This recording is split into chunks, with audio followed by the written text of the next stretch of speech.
우리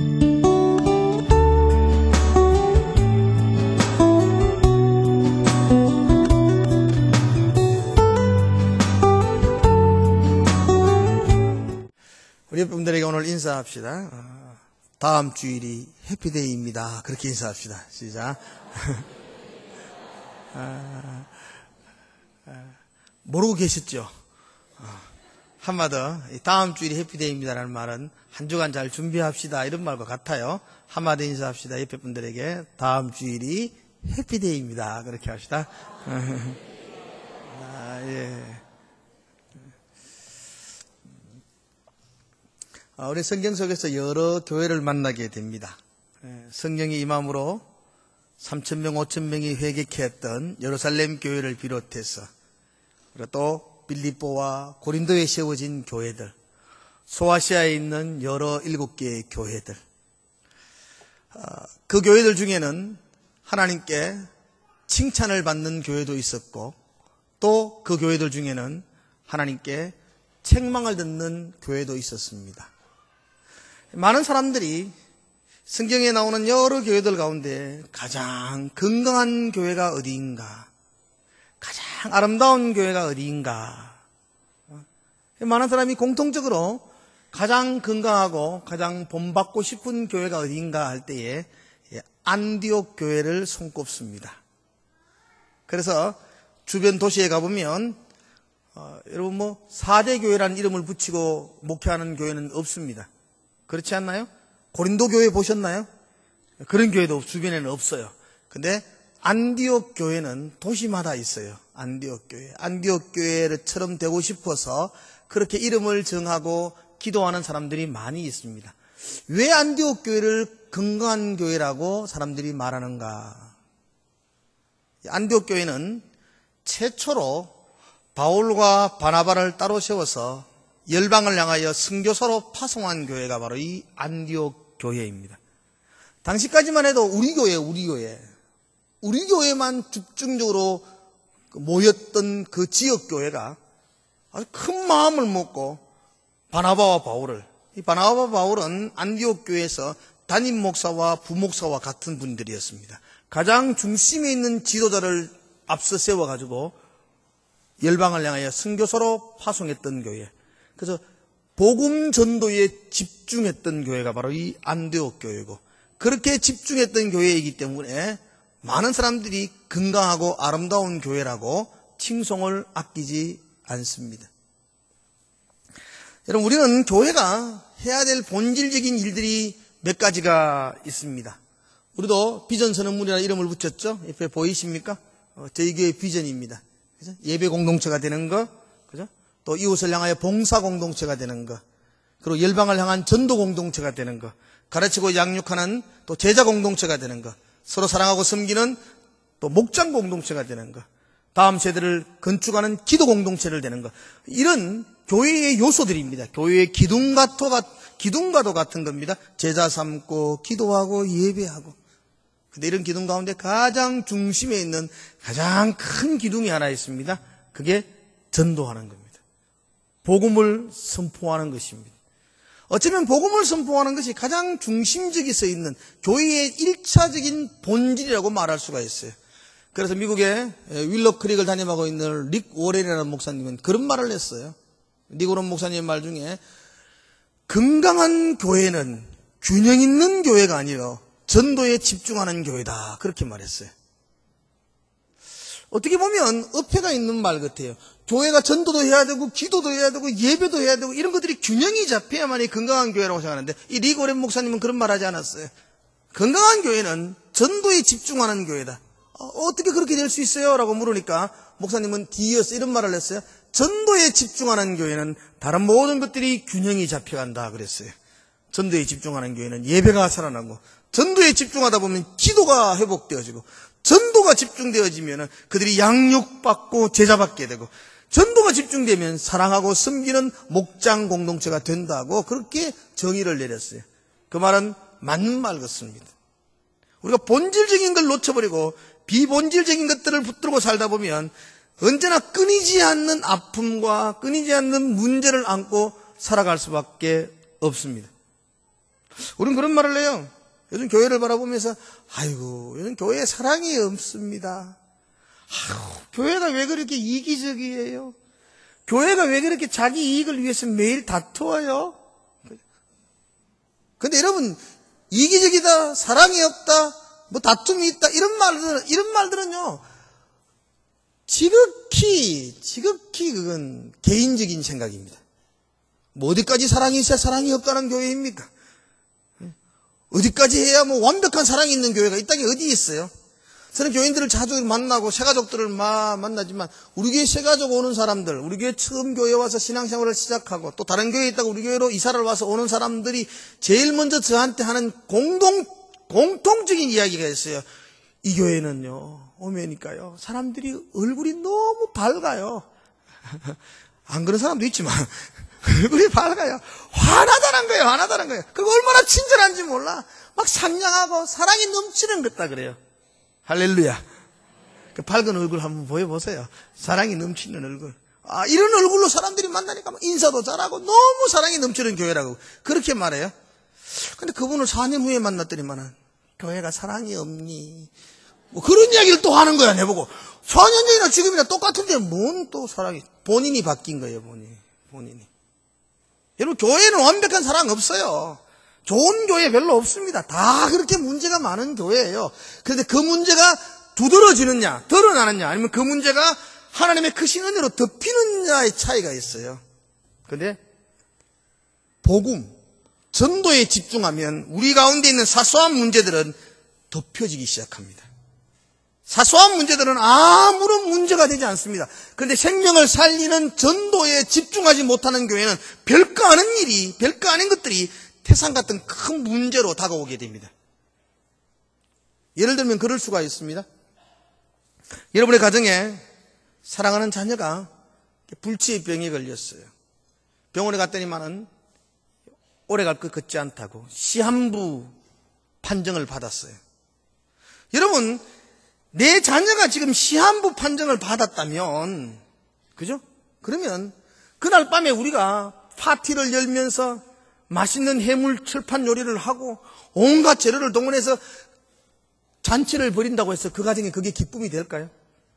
음식 맛있는 거 먹는 건 굉장히 즐거운 일이에요. 그러나 지금 상황에서, 지금 자녀가 생명의 경각이 달린 상황에서 그 음식은 그 가정의 기쁨이 될 수가 없어요. 갯돈이 탔는 게 그렇게 행복해질 수 있나요? 아무 소용이 없어요, 그런 것들이. 생명의 문제가 달려있을 때에는 주변 잡다한 것들은 아무런 기쁨을 줄 수가 없어요. 근데 만약에 그렇게 절망적이었던 아들이 완치되었다, 절망적인 아들이 회복되었다, 절망적인 아들이 건강을 찾았다, 이럴 때에는요, 김치 쪼가리 하나 넣고 밥을 먹어도 그 가정은 기뻐 뛰며 찬양하며 밥을 먹을 수 있습니다. 아버지가 직장에서 퇴사를 했다 할지라도 그 직장을 그만둔 것이 그 가정의 슬픔이 될 수가 없습니다. 왜냐하면 죽은 아들이 살아나면은 그건 다 덮여버립니다. 교회도 마찬가지입니다. 사랑이 없니? 목사님이 설교를 길게 하니? 죄송합니다. 좀 길게 합니다. 요즘 내가. 뭐 길게 하니? 뭐 마음에 안 드니? 뭐 장로님들이 뭐 어떠니 저떠니? 그런 것들은 정말로 사소한 것들이에요. 생명이 살아나기 시작하면 그런 것들은 아무것도 아닙니다. 덮입니다. 그런데 생명이 살아나는 능력과 기적이 없으면 그게 다 불평이 됩니다. 즐거울 게 없습니다. 기쁨이 없기 때문에, 그러니까 매일매일 일상의 삶들이 짜증나고 불평이 납니다. 개인적도 마찬가지입니다. 여러분, 교회 오는 게 행복한가요? 예배드리는 게 기쁜가요? 생명이 살아나는 능력을 맛본 자만이 참다운 복음의 기쁨을 누릴 수가 있습니다. 여러분, 예수 믿는 것은요, 이렇게 앉아서 그냥 예배하고 기도하고 이 기쁨과는 비교할 수 없는 본질적인 기쁨이 사람이 살아나는 겁니다. 그러니까 여러분끼리 지금 뭐 서로 사랑하고 제자 훈련 받고 이건요, 수박 그 닳는 겁니다. 그게 기쁨이 없다는 건 아니에요. 그 기쁨은 생명을 살리는 기쁨에 비하면 좋게 비교할 수가 없는 거예요.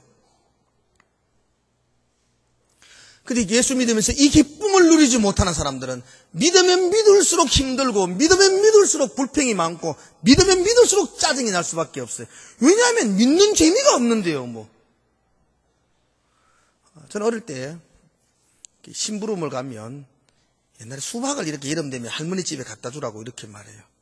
저희 집은 대명동에 살았고 할머니 집은 내당동에 살았는데 그때는 잘 버스 타고 가지도 않았어요.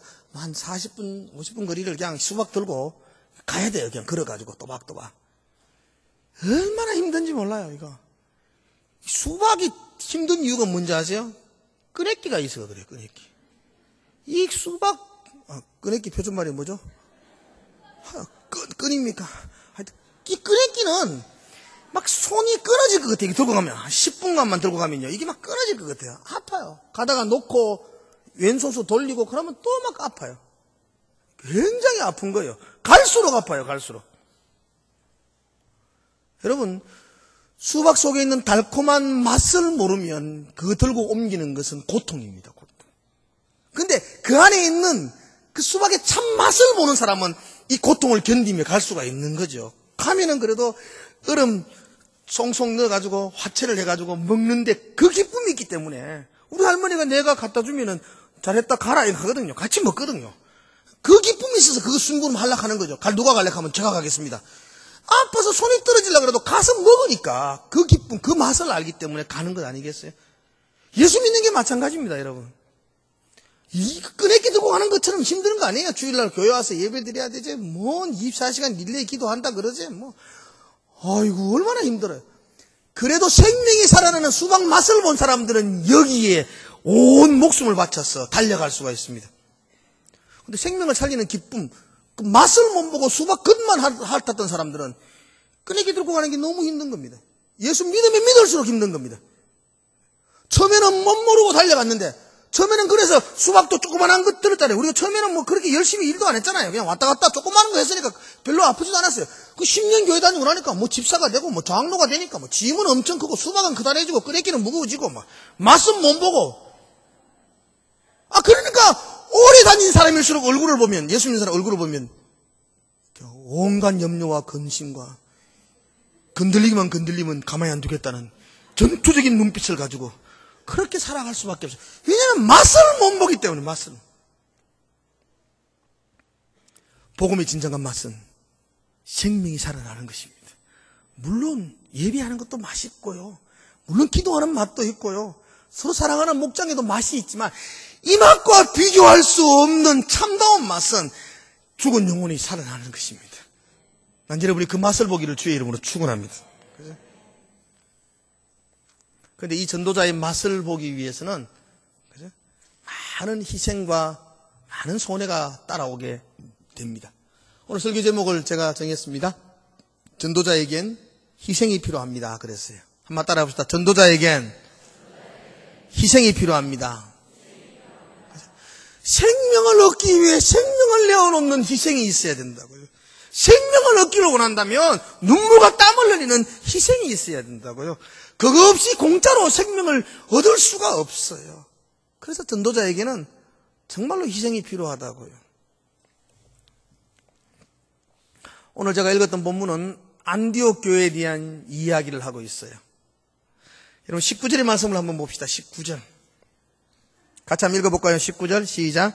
그때에 스데반의 일로 일어난 환란으로 말미암아 흩어진 자들이 베니게와 구브로와 안디옥까지 이르러 유대인에게만 말씀을 전하는데, 안디옥 교회가 어떻게 시작되어졌는가?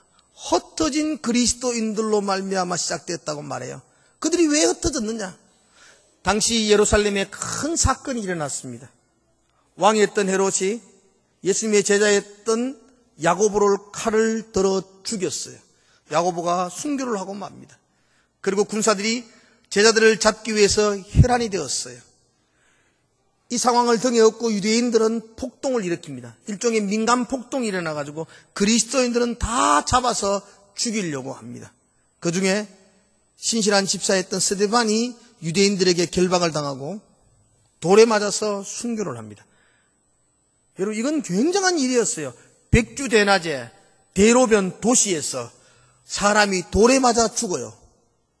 민간인들이 돌을 던져가 죽인다고요. 그래도 아무도 그걸 막지 않아요. 그리고 스데반을 죽였던 그 사람들은 성난 폭동이 되어가지고 다른 그리스도인들을 잡기 위해서 거리를 뛰쳐나가기 시작합니다. 예수 믿는 사람들이 그 예루살렘 땅에 발붙이고 살 수가 없었어요. 그래서 그들이 집과 토지와 자기가 누렸던 모든 기득권들을 다 포기하고 아시아 각처로 흩어지게 됩니다. 어떤 사람은 가족도 뿔뿔이 흩어지고, 그래서 복음 하나 붙들고 흩어졌던 사람들, 그 사람들이 안디옥까지도 왔다는 거예요. 안디옥은 예루살렘에서 480km 떨어진 곳입니다. 서울에서 부산까지 경부고속도 거리가 428km입니다. 그러니까 그보다 더 먼 거리예요. 그들이 걸어서 이 안디옥까지 도망온 사람들이었습니다. 그런데 보니까 그들이 안디옥에 도망와서 뭘 하고 있는가? 20절에 한번 봅시다. 20절. 자, 같이 읽어볼까요? 20절 시작. 그 중에 구브로와 구레네 몇 사람이 안디옥에 이르러 헬라인에게도 말하여 주 예수를 전파하니. 아멘. 그들이 안디옥에 이르러서 주 예수 그리스도를 전파하기 시작합니다. 여러분, 그들은 주 예수 그리스도 때문에 다 잃어버렸던 사람입니다. 주 예수 그리스도를 믿는 것 때문에 모든 재산을 날려버렸던 사람입니다. 우리로 말하면 쫄딱 망했던 사람입니다. 그들이 가지고 있는 것 단 한 가지, 그들의 목숨밖에 없었습니다. 목숨 하나 건져서 그들은 이 먼 곳 안디옥까지 도망왔던 사람들입니다. 그런데 그곳에 와서 그들은 자기가 가지고 있는 마지막 목숨까지 내어놓고 주 예수 그리스도를 전파했다. 다 잃어버리고, 다 희생하고, 다 포기하고, 그리고 목숨까지도 내어놓고 주 예수 그리스도를 전파했습니다. 얼마나 큰 희생이었나요? 자신의 인생 전체를 희생했던 사람들입니다. 그런데 그렇게 희생했던 몇몇 사람들 때문에 지구상에서 가장 건강한 교회, 안디옥 교회가 세워졌습니다. 21절 말씀 한번 봅시다. 21절. 같이 한번 큰 소리로 같이 21절을 한번 같이 읽어볼까요? 시작. 주의 손이 그들과 함께 하심에 수많은 사람들이 믿고 주께 돌아오더라. 아멘. 그들이 목숨을 걸고 주 예수 그리스도를 전파할 때에 하나님의 능력의 손이 그들과 함께하고 그들 속에서 아름다운 교회, 가장 건강한 교회, 안디옥 교회가 세워졌다고 말하고 있습니다. 여러분, 안디옥 교회는 저절로 생긴 게 아니었어요. 다 잃어버렸던 몇몇 사람들이 목숨을 건 그 희생, 그 헌신, 그게 안디옥 교회를 세웠습니다. 이건 동서고금을 막론하고 모든 나라와 모든 민족에게 적용되어집니다. 여러분도 마찬가지입니다. 여러분이 이렇게 하나님의 자녀가 되고 이렇게 예비할 수 있었던 것은 여러분이 알지 못하는 그 어떤 사람의 희생과 땀과 눈물의 결과로 여러분들이 여기에 이 축복을 누리고 있는 것입니다. 한국교회 복음 반대였습니다. 한국교회 예수 믿는 것 때문에 죽었던 사람들 얼마나 많은지 몰라요. 순교자 많습니다. 그런데 그들이 생명, 그들의 피, 그게 한국교회를 이렇게까지 세워 놓았습니다. 특별히 우리는 한국교회의 복음을 이야기하면 로버트 토마스 목사님을 잊을 수가 없습니다. 이 토마스 교사님, 그분은 24살 때에 목사가 됩니다. 영국에서 목사 안수를 받습니다. 그리고 안수를 받던 그 해에 그가 사랑하는 아내와 함께 중국을 위해서, 중국을 선교하기 위해서 선교사로 떠나옵니다. 24살 젊은 나이에 중국에 도착합니다. 먼저 상하이에 도착했다 그러더라고요. 상하이에 도착하자마자 아내는 풍토병을 견디지 못하고 시름시름 앓다가 생명을 잃어버립니다. 얼마나 절망스러워요. 그 중국 땅, 서로 의지할 수 있는 사람은 자기 아내밖에 없었는데 하나님 복음을 위해서 여기까지 왔는데 하나님이 아내가 임종하고 맞았어요. 시리에 빠졌습니다. 그럼에도 불구하고 포기하고 돌아가지 아니하고 거기서 기도하기 시작합니다. 그러다가 그가 몇몇 한국 사람을 만납니다. 그리고 이 조선 땅에 대해서 듣기 시작합니다. 이 땅에는 지금 대원군의 세국 정치로 말미암아 수많은 그리스도인들이 죽음을 당하고 있다는 그 가슴 아픈 소식을 듣습니다. 그리고 토마스가 결심합니다. 내가 조선을 위해서 떠나야 되겠다. 그리고 26살 되던 해에 작은 목선 하나 빌려가지고 그가 성경 100권을 들고 이 조선 땅에 들어옵니다. 그리고 2달 보름이 넘도록 성경을 전파해 주다가 배를 타고 서울로 올라가다가 배가 자초하고 그래서 이 배가 바다로 흘러 들어가고 그리고 죽을 고생 우유곡절 하다가 겨우겨우 목숨을 얹어서 다시 중국으로 돌아갈 수 있었다고 합니다. 그렇게 생명을 걸고 했다면 포기할 법도 한데 그가 한국에서 생명을 잃을 뻔하고 중국에 돌아와서 영국에 있는 자기 교회에 편지하면서 기도해달라고, 내가 생명을 던질 만한 나라를 발견했다고, 중국 밑에 아무도 알지 못하는 조선 땅 그곳에 내가 가야 하겠다고 그렇게 편지를 보내고 그가 또 준비하기 시작합니다. 그리고 1년 후 27살 되던 해에 제너럴 서머논을 타고 그가 한국 땅으로 다시 내려옵니다. 그 제너럴 서머논은 그 선교배가 아니고 그것은 통상을 요구하는 무역선이었습니다. 거기에 한국인 통역관으로서 이 토마 선교사님은 굉장히 똑똑했다 그래요. 중국말, 한국말, 러시아말, 세계 각국 말들을 다 섭렵하여 그 통역사로 그 배를 타고, 토마 선교사님은 전도하기 위해서 성경책을 들고 통역사로 그 배를 타고 한국에 들어옵니다. 대동강변에 들어와서 광군들과 맞다트리게 되고, 당시 세국정치로 말미암아 광군들이 공격을 해서 그 제너럴 서머논호가 불타버립니다. 배가 불타고 선원들이 그 안에서 죽음을 당하고 몇몇 선원은 강으로 뛰어내리고, 이 토마 선교사님도 몇 권의 성경책을 가슴에 부르지 않고 대동강변에 뛰어내리고 겨우겨우 강변까지 오게 되었는데, 그리고 성경을 나눠주기 때문에 그때에 이 토마 선교사님을 붙잡았던 무사가 박충건이라는 무사였다고 해요. 박충건 씨. 이 무사가 나중에 이 토마 선교사님을 잡았던 그때의 일을 회상하며 글을 적어 놓았는데, 그죠? 근데 그가 내게 웃으면서 전해준 책이 한 권 있었다. 비단으로 산 책. 내가 칼을 들어 그의 목을 치려고 할 때에 그가 나를 보며 웃으면서 전해준 책이 있었다. 나는 그를 죽일 수밖에 없었지만 그 책을 버릴 수가 없었다 그랬어요.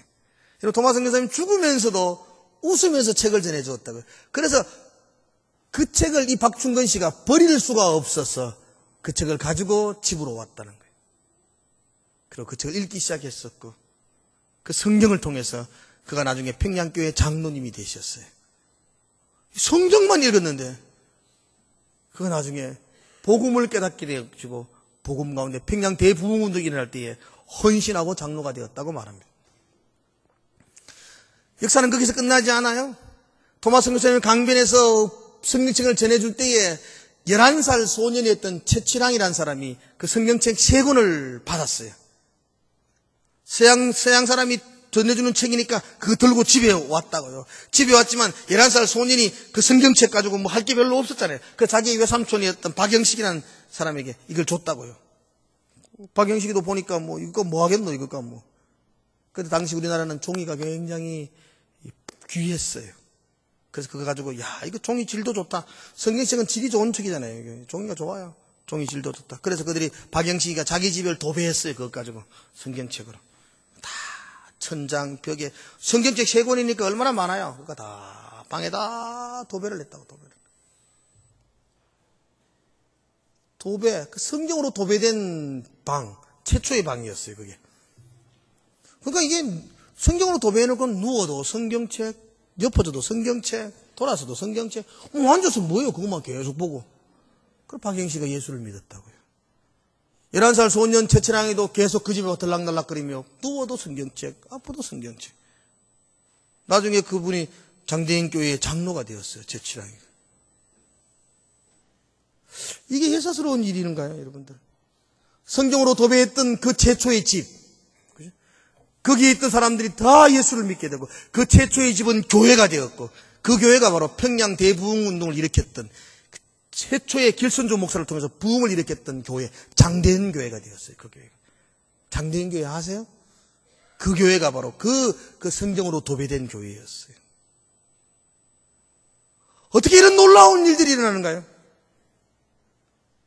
우리가 보기에는 무모할 정도의 그 젊은 청년이 핏부림을 당하고 대동강변에서 순교하면서 제대로 복음도 전하지도 못하고 끝이 않는 것 같았는데 그의 희생, 그의 순교, 그의 눈물과 피가 이 한국 땅에 아름다운 교회를 세우는 축복이 임하게 되었습니다. 여러분, 전도자의 희생 없이는 생명의 열매를 거둘 수가 없습니다. 지금 여러분도 생각해 보십시오. 내 스스로 내가 여기에 있다고, 내가 목사가 되었다고 내 힘으로 된 것입니까? 아니요, 내 주변에도 눈물 흘리게 했던 사람이 있었고, 그 설로 올라가면 순교하며 피 뿌렸던 내 선배들이 있었었고, 지금도 희생하며 눈물을 흘렸던 사람들 토대 위에 지금 우리가 이렇게 예배드리고 있는 것 아니겠습니까? 우리는 그들의 희생 가운데에서 이렇게 아름다운 열매를 먹고 있는데, 지금 저와 여러분들은 희생을 하지 않으려고 하면 우리의 다음 세대는 어떤 열매를 거둘 수 있겠습니까? 여러분들이 오늘 희생하지 않으면, 여러분들이 오늘 눈물 뿌리지 않으면 우리의 다음 세대는 그 열매를 거둘 수가 없습니다.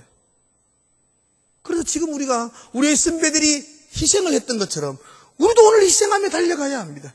그래야 건강하고 아름다운 교회가 우리 다음 세대까지 이어질 수가 있습니다.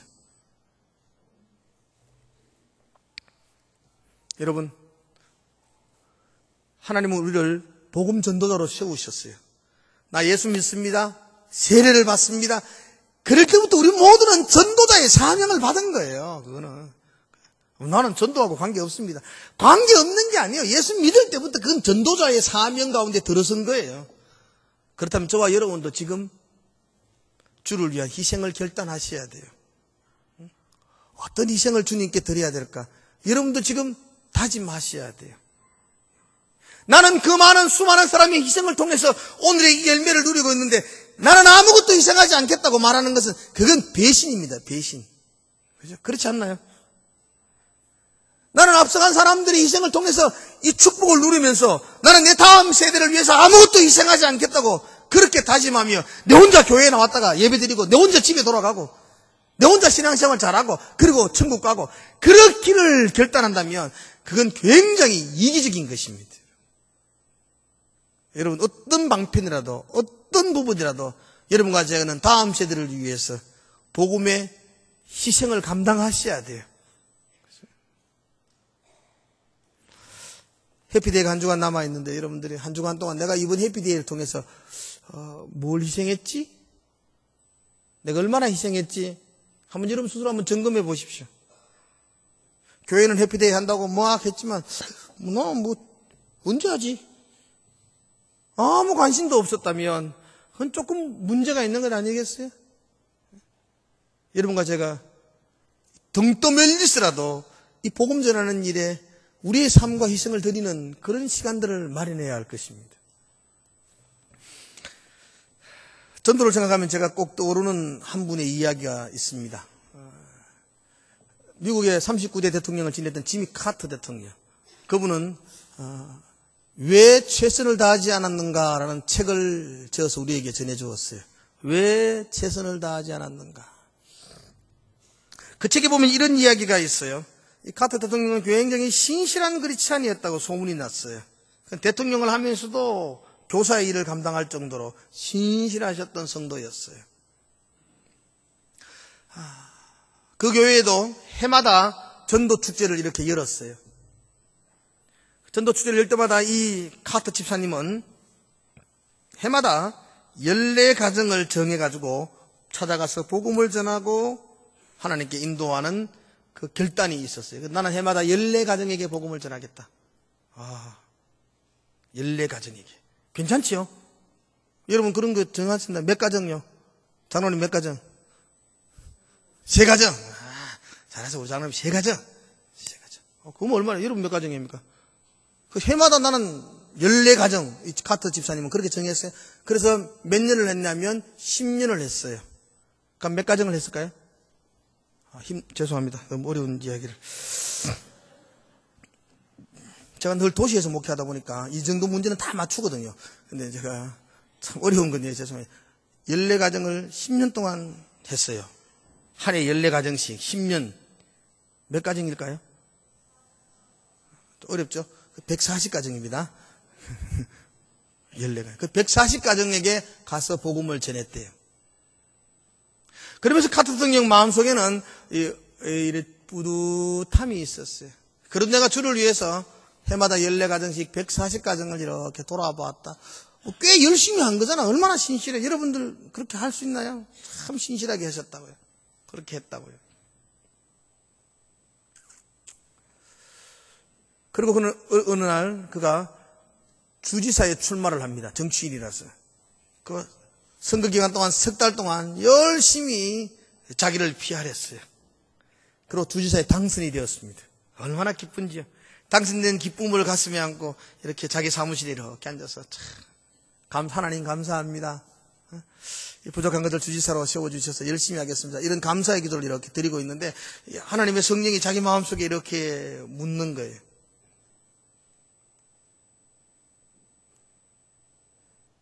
너 10년 동안 복음을 위해서 몇 가정 갔지? 예. 140가정을 제가 복음을 전했어요. 뭐 그 중에는 열매를 맺은 가정도 있지만 안 된 가정도 있어. 그런 거는 뭐 내 책임이 아니라 하나님이 책임이고 나는 그렇게 열심히 뛰었어요. 하나님이 그렇게 묻더래요. 이번 석 달 동안 몇 사람 만났니? 그렇게 묻대요. 그쪽에서 선거기간 석 달 동안 30만 명을 만났대요. 30만 명을 만나고 자기를 피하라고 소개했대요. 그러면서 자기 마음속에 드는 생각이에요. 네가 너를 위해서는 석 달 동안 30만 명을 만나며 손이 부르트도록 악수를 했는데 나를 위해서는 10년 동안 140가정 만난 것에 대해서 자부심을 가지고 살았더냐? 네가 최선을 다했느냐? 그렇게 묻는 성령의 음성을 들었다고 말합니다. 나는 이 지미 카트는 굉장히 열심히 하셨던 분이라고 생각해요. 그럼에도 불구하고 성령이 내게 주시는 그 음성에 대해서 민감하게 돌아볼 수 있는 영성이 있는 사람이었다고 생각합니다. 난 여러분도 그 음성 듣기를 바랍니다. 내가 주를 위해서 이 해피데이 8주 동안 올해도 진행하고 있었는데 내가 지금 최선을 다하고 달려가고 있는가? 그냥 강 건너 불구하듯이 내가 그냥 그렇게 지내고 있지는 않는가? 내가 어떤 희생을 하고 있는가? 우리 한번 우리 스스로에게도 양심의 물음들, 가책들 한번 받으면서 기도해 봐야 하지 않을까요? 여러분, 전도자에게는 희생이 필요해요. 손해도 봐야 되고요. 어떨 때는 모욕도 당해야 되고, 어떨 때는 서운한 점도 있어야 합니다. 그런 희생이 깔려서 아름다운 교회, 생명을 살리는 능력을 체험할 수가 있습니다.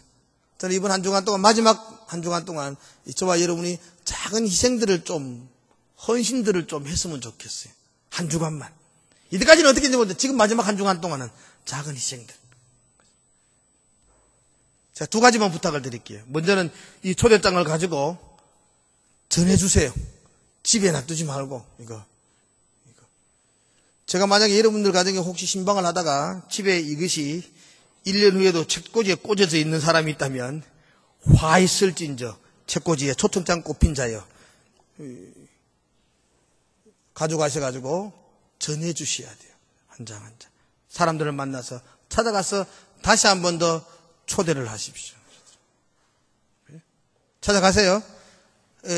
두세 사람이 있는 곳은 나갔으면 또 초대장이 빛이 되어 있으니까 그걸 가져가셔서 전해주십시오. 힘들겠죠. 그러나 이것이 우리가 할 수 있는 하나님을 향한 작은 희생이 될 수가 있습니다.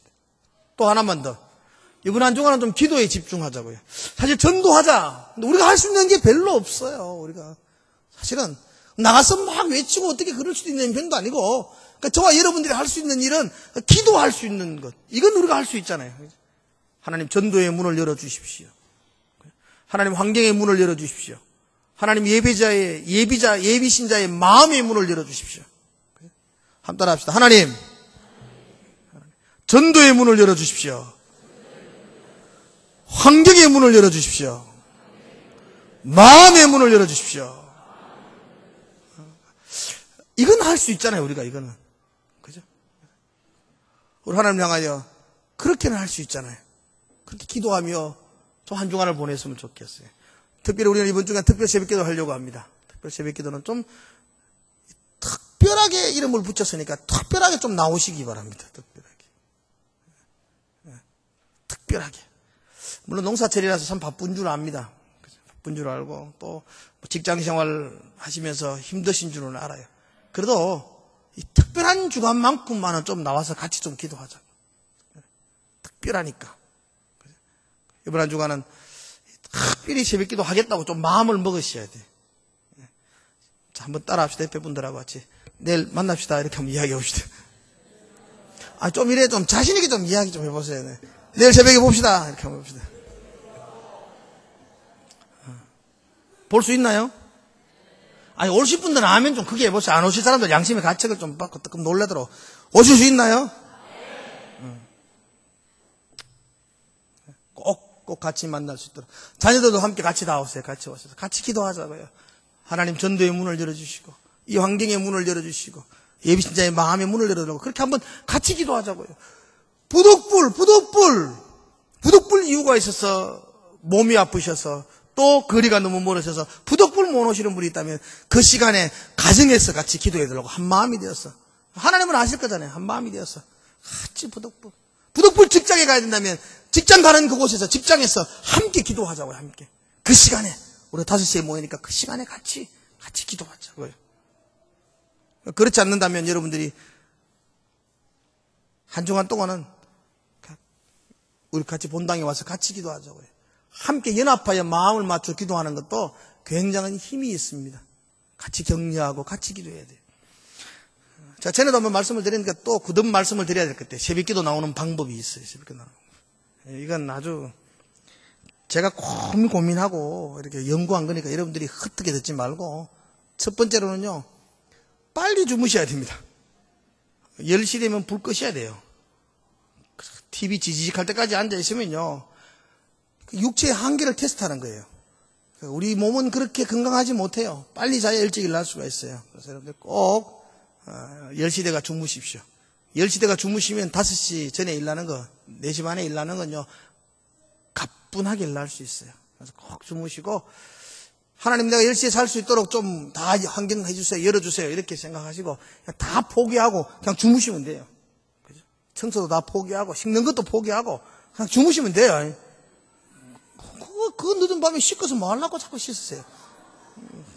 그냥 주무시면 돼요. 청소도 하지 마시고, 이번 일주일 동안은 청소도 안 하셔도 돼요. 그냥 빨리 주무시는 거. 제일 우선적으로 주무셔야 돼요.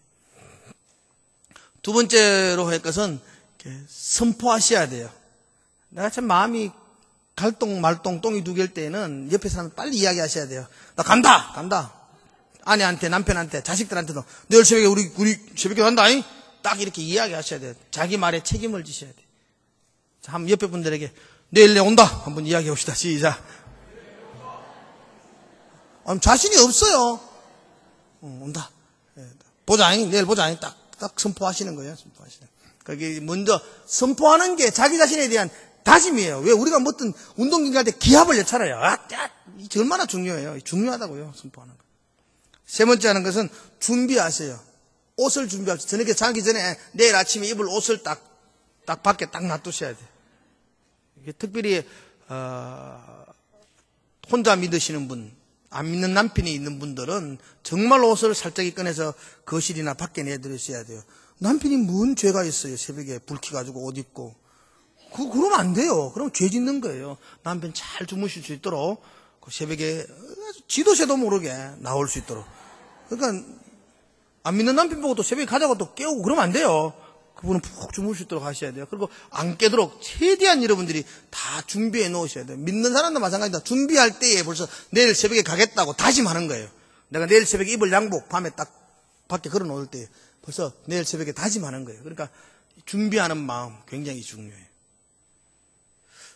또 하나 네 번째. 기억합니까 지금? 빨리 자라. 그죠? 선포하라. 준비하라. 네 번째는 여러분의 의지력인 노력을 믿지 마시고 기계의 도움을 받으십시오. 알람을 준비하십시오. 기계의 도움이 중요합니다. 현대 과학 세상을 살아가는 우리들이 무턱대고 감각만 믿으면 안 됩니다. 알람을 꼭, 휴대폰을 꼭. 알람은 최소한 2개를 하셔야 돼요, 여러분들이. 초보자들은 꼭 2개를 하셔야 됩니다, 2개. 울리면 끄고 바로 일어나야 돼요. 5분만 여기에 다 쓰러집니다. 5분은 없습니다. 끄고 일었으면 하나님 품에 안기는 거고, 끄고 돌아 누우면 사탄의 품에 안기는 겁니다. 이 사탄이 알람 반대편에서 손 벌리고 기다리고 있습니다. 끄고 돌아놓으면 사탄이 등 두드려주면서 편히 쉬거라 이렇게 말. 새벽마다 사탄과 동침하는 죄악을 범하지 않도록 그래서 끄고 일어서셔야 됩니다. 알람을 꼭 좀 하셔야 되고. 5번째, 제가 개발한 아주 비장의 무기, 물을 5컵을 드십시오. 주무시기 전에. 이건요 5컵을 드시면 모두가 일어나게 됩니다. 일어나지 않을 수 없는 극심한 현상을 맞이하게 됩니다. 좀 이래 능숙하신 분들은 1잔, 2잔 먹고 주무셔도 조그만 자극이 있어도 일하시는 분들은 그렇게 2잔만 먹으시면 되는데 나는 조금 무리다. 5잔에서 7잔 그렇게 드시면 7잔만 드시면 못 일어날 게 없습니다. 물을 좀 드시면 물을 드시면 건강에도 좋고요. 물을 드시면 아침에 일어나기도 좋고 또 아침에 깨끗한 거 비우고 이렇게 깨끗하게 하시면 속도 좋아지시고 그 물을 드시고 주무시는 것은 굉장히 좋습니다. 여러분 현대사회 속에 이렇게 바쁜 시간 속에서 새벽을 깨우고 나오고 시간을 정하고 이건 조금은 이 시대에 뒤떨어진 어리석은 것처럼 느껴집니다. 그러다 내가 주의 복음을 위해서 할 수 있는 일이 사실 이것 외에는 많지 않습니다. 내가 주를 위해서 드릴 수 있는 희생과 헌신이 그렇게 많지 않더라고요. 하나님 전도의 문을 열어달라고 우리 함께 모여서 새벽마다 기도하기를 소망합니다. 그렇게 희생하면 하나님께서 참 은혜로 우리 가운데 채워주시고 회복해 주실 것입니다.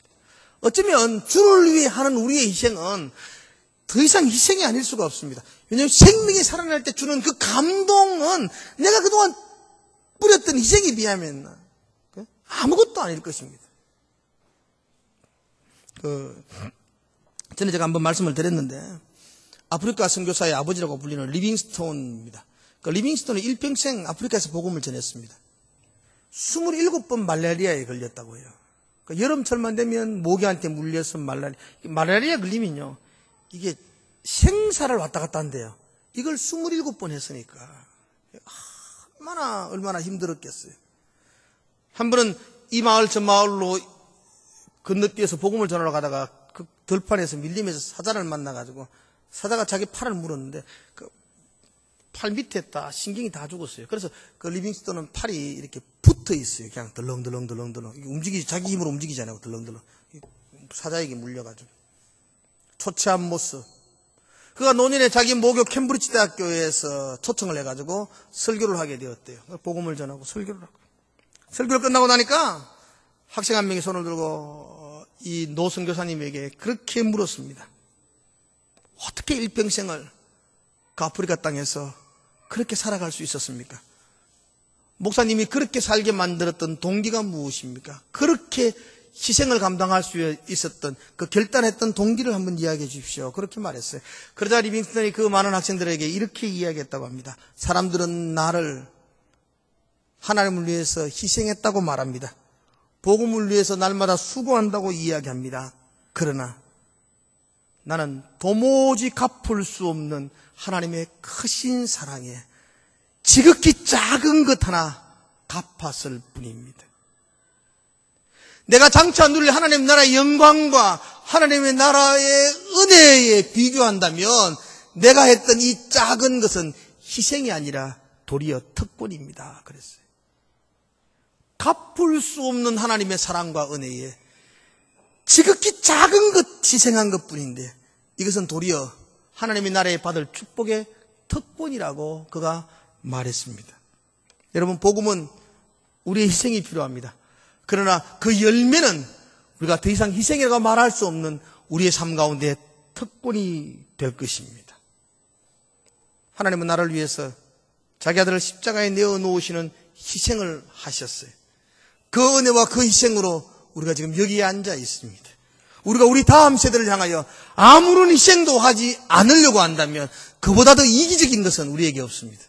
한 주간 동안 난 여러분과 제가 좀 주의 복음을 위해서 희생하며 나갈 수 있는 그런 한 주간이 되기를 바랍니다. 주의 사랑 가슴에 안고 내가 뭘 희생하지? 묵상하고 생각하는 한 주간이 되시기를 주의 이름으로 축복을 드립니다. 아멘. 기도하겠습니다. 하나님 아버지, 이 땅 가운데에 주의 복음을 심어주시고 수많은 사람들의 희생과 눈물에 의하여 오늘 우리에까지 이 복음의 특권과 축복이 주어짐을 감사합니다. 이제 내가 다시 땀을 흘리게 하시고 이제 내가 다시 눈물을 뿌리게 하시고 그래서 우리의 이 복음의 특권이 우리의 다음 세대까지 이어질 수 있도록 하나님의 사랑을 증거하며 외치는 복음의 전도자 되게 하여 주시옵소서. 한 주간을 지켜주시고 한 주간을 주의 성령으로 인도하여 주시옵소서. 예수님의 이름으로 기도드리옵나이다.